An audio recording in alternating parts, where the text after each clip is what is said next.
হরে কৃষ্ণ কৃষ্ণ কৃষ্ণ হরে হরে, হরে রাম রাম রাম হরে হরে। সনাতন ধর্মে জন্মগ্রহণ করেছি বস, কৃষ্ণ নাম তো করতেই হবে।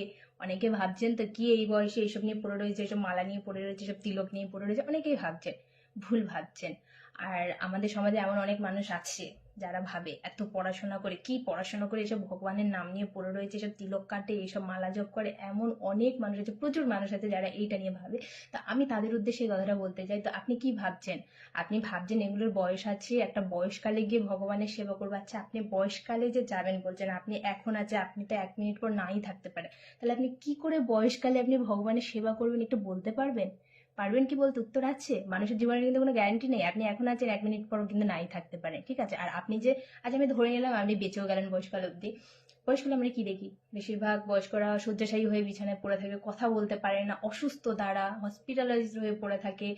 তাহলে আপনি এইটা চিন্তা ভাবনা করুন যে আপনি মুখ থেকে কথা বেরোচ্ছে না বয়সকালে, খক খক খক খক শুধু করেছেন, আপনি ভগবানকে কখন ডাকবেন, কিভাবে ডাকবেন, কিভাবে ভগবানের সেবা করবেন, কিভাবে করবেন আপনি বলতে পারবেন? উত্তর নেই, বলার কোনো মানে কোনো উত্তর আপনাদের কাছে নেই, জানি।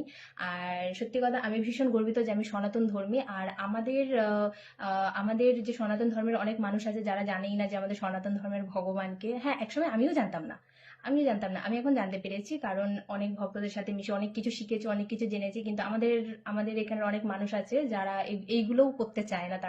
তাদের মানে একটা আলাদাই একটা ইগো নিয়ে থাকে যে কি হবে ভগবানের ইসে করে। তো ভাবছি তাই তাদের জন্য আমার এই কথা যে তারা ভুল ভাবছেন। আর তাদের এটাও কথা যে আমি যদি না খাটি, আমি আমি ভগবানকে আমাকে টাকা দিয়ে যাবে নাকি, আমি আমার 4 হাত পা দিয়ে আমি ইনকাম করছি, আমার সংসার চালাচ্ছি, ভগবানকে দিয়ে যাচ্ছে নাকি, কি করছে ভগবান আমাদের জন্য? তারা এই জিনিসটা ভাবছে। আপনি চিন্তা ভাবনা করবেন, আপনি যে 4 হাত পা দিয়ে যে খেটে খাচ্ছেন না, সেটাও কিন্তু তার জন্য।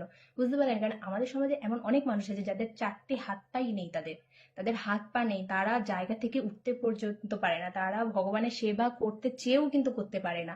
আপনি ভাবুন, তাদের থেকেও কিন্তু আপনি ভালো আছেন। কেন জানেন? কারণ আপনি কোনো জন্ম হয়তো ভগবানের কোনো একটা কোনো ভালো কাজ করেছেন, সেই কারণে তার ফল কিন্তু আপনি এখন পাচ্ছেন, এই জন্মে পাচ্ছেন।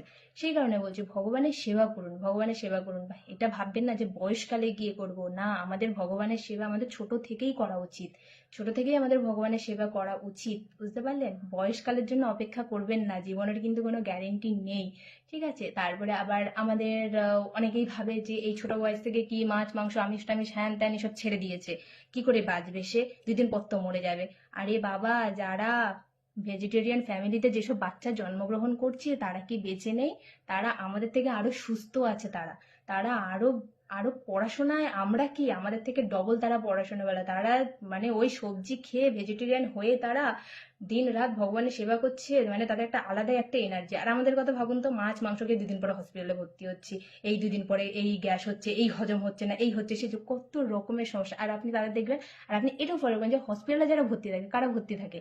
আমাদের মতো সাধারণ মানুষরাই কিন্তু হসপিটালে ভর্তি থাকে, যারা ভগবানের সেবা করে, ভগবানের ভক্ত যারা, যারা এই ভেজিটেরিয়ান, যারা সবজি খেয়ে মানে ছোট থেকে বেঁচে রয়েছে, তারা কিন্তু হসপিটালে ভর্তি হয় না, বুঝতে পারলেন তো?